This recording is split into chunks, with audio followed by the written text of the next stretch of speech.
Hugh, thank you for the millions remaining here in the city, seeking shelter and refuge as the air raid sirens ring out. It's been an incredibly anxious last 7 days of this war. Many seek solace in the church, actually, with their faith, a rock upon which they've built a defiance and a will to win this war, as I've been finding out.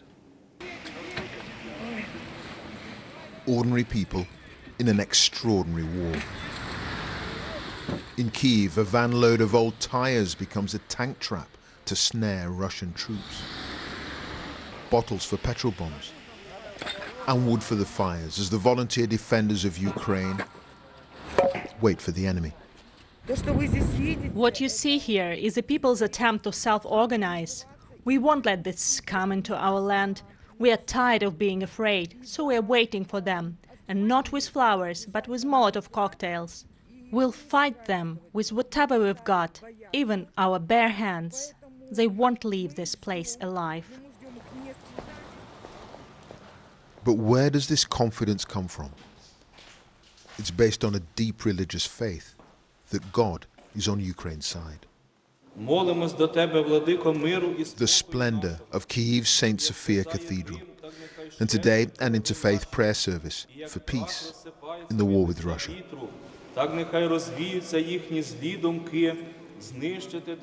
And waiting to speak is Oleksandr Mishura, a military chaplain, wearing the insignia of the People's Army of Volunteers.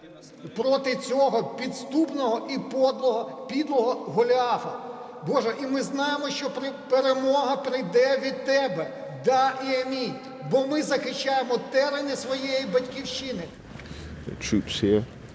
Fire and brimstone from this man of God. So what is morale like for the troops? They're outgunned. There are many more Russian troops. What's the morale like in the Ukrainian forces? Дух дуже високий. У нас іншого вибору немає. He says the morale is very high. We have no other choice. We have to defend and protect our country. And from the Bible, we know that when the enemy is wicked, God will always intervene. Підступно. Also seeking divine guidance, Ukraine's Interior Minister, part of a government at war pushed to the limit by one of the biggest armies on earth. Саме тому я тут, щоб була сила і натхнення боротися за свободу і незалежність України. The fear is that the Russians are going to encircle Kyiv and they're going to attack. I mean, are you prepared? Are you ready for that? We are ready. Ми готові. In times of crisis, many turn to faith. And in this conflict for Ukraine and much of the rest of the world, there is a moral clarity that right is on their side. I actually spent last night in an underground shelter here along with the rest of the BBC team. And I was woken around 7 a.m. by the sobs and tears of a young woman who just received word that Russian troops had entered her father's home to the north of Kyiv. She was distraught.